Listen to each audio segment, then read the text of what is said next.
Hello and welcome back. My name is Kweku. I am a pharmacist. Today I'm briefly going to be reviewing the medication Januvia, which also goes by its chemical name Sitagliptin.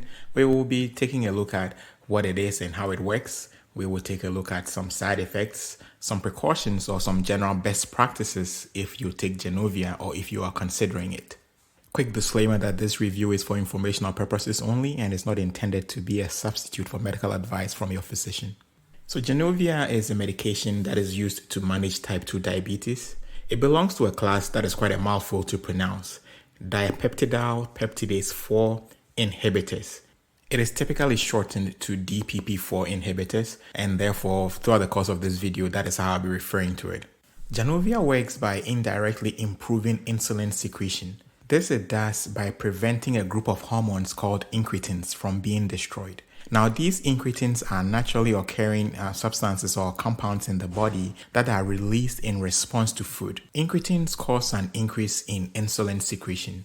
Now, these incretins are destroyed by these DPP4 enzymes. So what Januvia does is that it stops this enzyme, this DPP4 enzyme, from inactivating or destroying the incretins. The result is that there is more circulating incretins in the body, leading to a sustained release or secretion of insulin for better glucose control. Another way by which Januvia works is by suppressing glucagon. Now, glucagon is the hormone that is responsible for converting stored glycogen. The body typically stores sugar or glucose in the form of glycogen in the liver, and it is sometimes converted back into glucose under the influence of this hormone glucagon. So Januvia, by stopping glucagon, prevents a scenario where there is more glucose released into the bloodstream by the liver, just because glucagon production has been suppressed and therefore it is not available to cause this conversion. Januvia is generally well tolerated and side effects are typically mild. Some of the reported side effects include diarrhea, headache, sore throat, stomach upset, stuffy or runny nose, and in some cases hypoglycemia. I must say that the hypoglycemia that is observed with Januvia typically occurs when Januvia is used in combination with other anti-diabetic medications. Januvia, just by itself, rarely causes hypoglycemia. Although it is possible, it is quite rare. Now, some precautions or some best practices. The first one is to report any rash that develops after starting Januvia. This is because Januvia has been associated with a condition called Stevens-Johnson syndrome. I must say this is a very rare condition, but it has happened with people taking Januvia. So definitely a good idea to alert your doctor if you notice any rash after starting Januvia. Stevens-Johnson syndrome is a serious condition, and if it does happen, it requires medical attention.